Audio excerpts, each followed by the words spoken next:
안녕하세요. 성경 통독을 위한 성경개요. 오늘은 예레미야서입니다. 예레미야는 하박국, 스바냐 다음에 활동한 선지자입니다.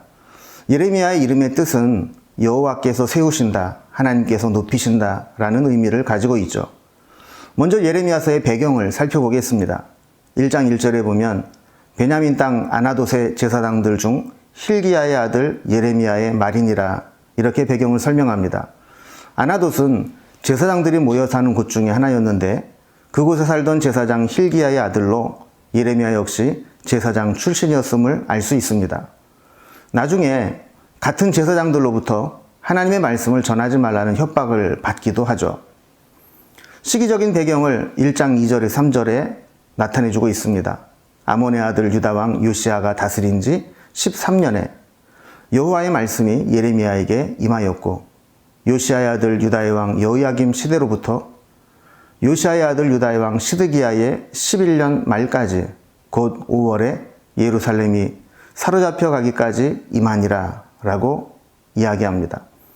예레미야는 요시야 13년부터 유다가 멸망하고 사로잡혀가는 시드기야 11년 말까지 40년 이상 활동했다고 이야기하고 있죠. 예레미야서에는 우리가 중요한 두 사람을 소개하고 있습니다. 바룩이라는 사람인데요. 예레미야 36장에 등장하는 예레미야의 동역자이며 제자로 모든 사람이 예레미야에 대적할 때 유일하게 그의 곁에 서서 함께했던 사람입니다. 특히 여호야김이 하나님의 말씀이 기록된 두루마리를 칼로 잘라 불사르게 될 때 다시 그 말씀을 대필하여 기록한 서기관이기도 합니다. 또 한 사람은 레갑 자손으로 35장에 등장하는데요.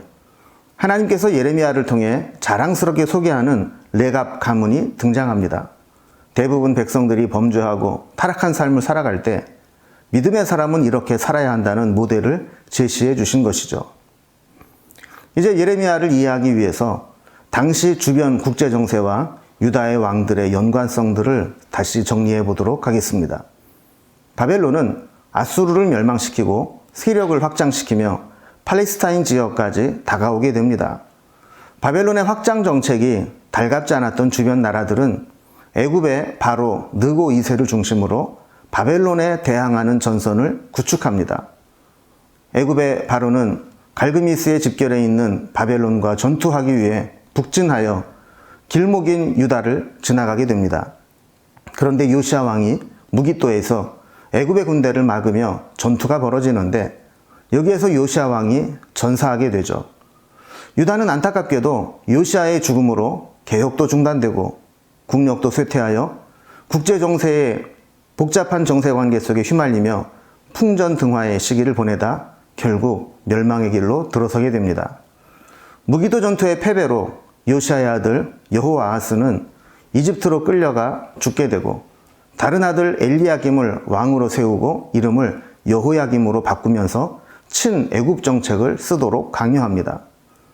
그 후에 애굽의 바로는 결국 갈그미스라는 곳에서 바벨론과 전투를 벌이게 되는데 바벨론에 패하여 퇴각하고 맙니다.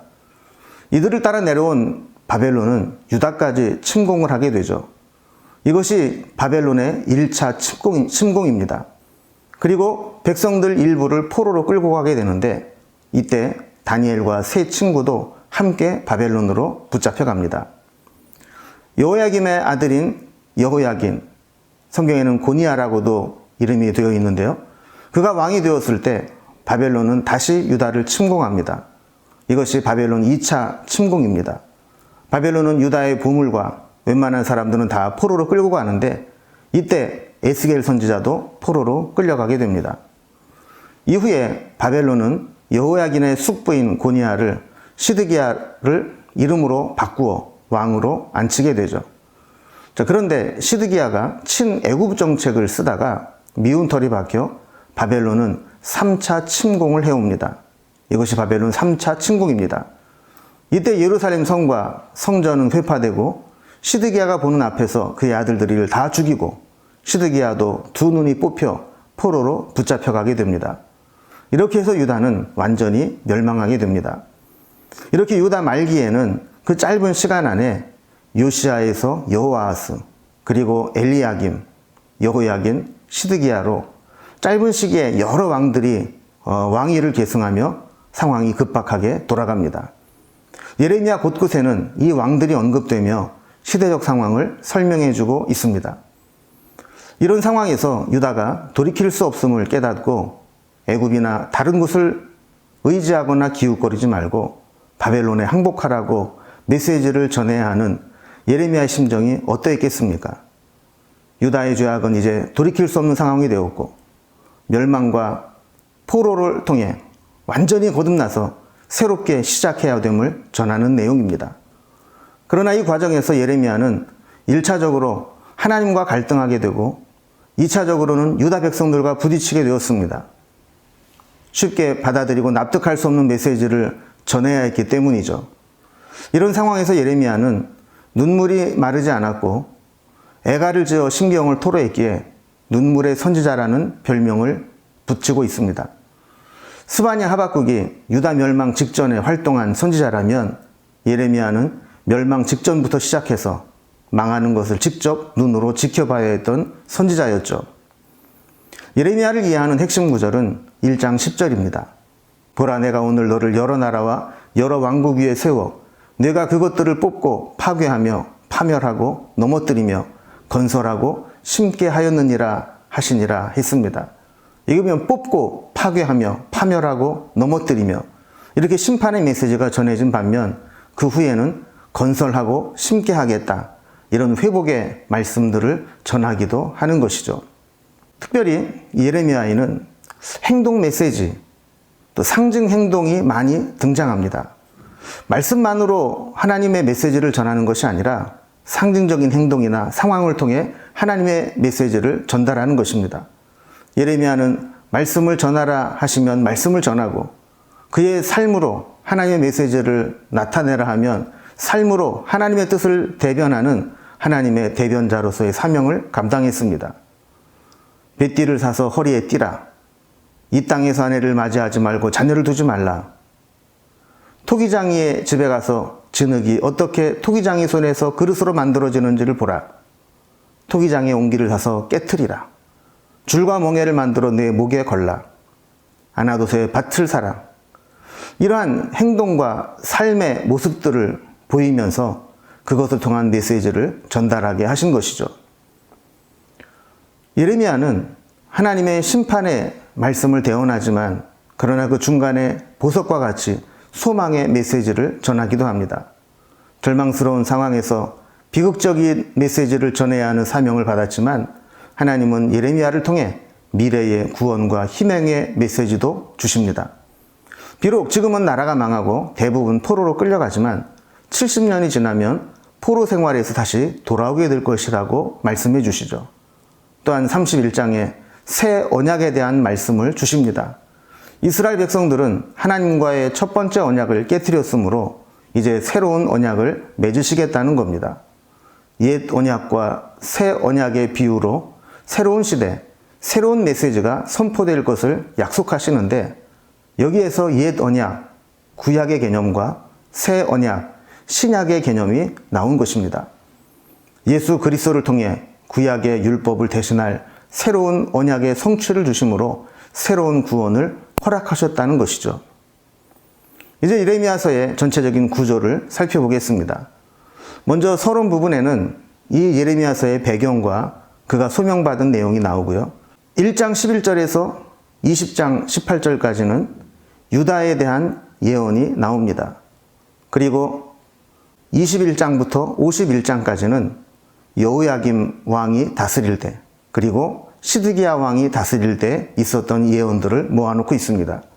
그리고 마지막 52장에서는 부록으로 역사적인 배경, 열왕기하 25장의 내용을 다시 설명하고 있죠. 이제 조금 자세히 살펴보겠습니다. 먼저 서론 부분 1장 1절에서 10절까지 예레미야서의 배경과 그가 하나님께 선지자로 소명받는 내용이 기록되어 있습니다. 그리고 1장 11절에서 20장까지는 유다에 대한 예언인데 먼저 1장 11절에서 19절까지 살구나무 가지 환상과 북쪽에서 끓는 가마가 기울어지는 환상을 통해 하나님께서 앞으로 어떤 메시지를 전할 것인지를 서론적으로 말씀해 주십니다. 그리고 이어서 6개의 설교가 이어지고 있는데, 첫 번째 설교는 유다의 배신으로 하나님과의 관계가 깨어졌다는 메시지를 전하고, 두 번째 설교는 회개하지 않는 이스라엘 백성을 심판하실 내용이 기록되어 있습니다. 세 번째 설교에서는 거짓 믿음과 기복신앙에서 벗어나 하나님께로 돌아오는 종교개혁을 일으키라고 권면하고 있죠. 그리고 네 번째 설교에서는 도저히 고칠 수 없는 유다, 이제 바벨론의 포로로 끌려가게 될 것을 예고합니다. 다섯 번째 설교에서는 가뭄과 파멸을 예고하고, 그러나 그 심판 후에는 다시 포로에서 돌아오게 될 것이라고 말씀합니다. 그리고 마지막 여섯 번째 설교에서는 토기장이 진흙과 깨어진 병의 비유를 통해 또 핍박받는 예레미야에 대한 말씀이 기록되어 있습니다.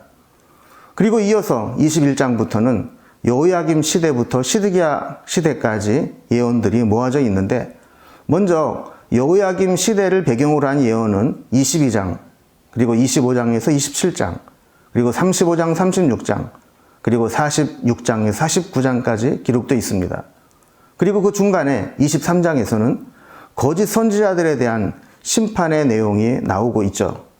그리고 시드기야 때의 예언이 21장, 24장, 28장, 29장, 34장에 기록되어 있습니다. 그리고 가장 정말 중요한 내용, 30장부터 33장까지 새 언약에 대한 말씀이 기록되어 있습니다. 구원과 회복에 대한 말씀이죠.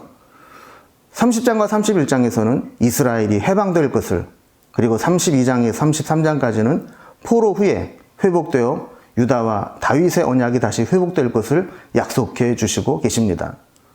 그리고 40장부터 45장까지는 예루살렘이 멸망한 뒤에 있을 일들에 대해 예언하고 있고, 46장에서 49장까지는 주변 열방에 대한 심판이 예고되어 있습니다. 애굽과 블레셋, 모압, 암몬, 에돔, 다메섹, 그달, 하솔, 엘람, 이런 모든 곳에 대한 하나님의 심판이 예언되어 있죠. 그리고 마지막에 50장에서 51장까지는 바벨론 역시 하나님의 심판을 받아 멸망하게 될 것이라고 말씀을 마무리하고 있습니다. 자, 그리고 마지막 52장은 부록의 성격으로 역사적 배경을 다루고 있는데, 열왕기하 25장의 내용을 반복해서 기록하고 있습니다. 바벨론에 끌려간 시드기야를 그들이 선대해 주었다라는 내용을 다루면서 하나님께서 이스라엘 백성들을 향한 그러한 소망의, 구원의 그런 흔적들을 보여주고 계시는 것이죠. 예레미야서는 전반적으로는 눈물 흘리며 탄식할 만한 슬픔과 아픔의 내용을 기록하고 있지만, 30장에서 33장에 이르는 이 집중적으로 기록된 회복과 소망의 말씀이 어쩌면 예레미야서의 핵심이라고 볼 수 있습니다. 절망스러운 상황에서도 하나님이 어떤 소망의 메시지를 주시는지 성경을 읽으면서 확인해 보시기 바랍니다.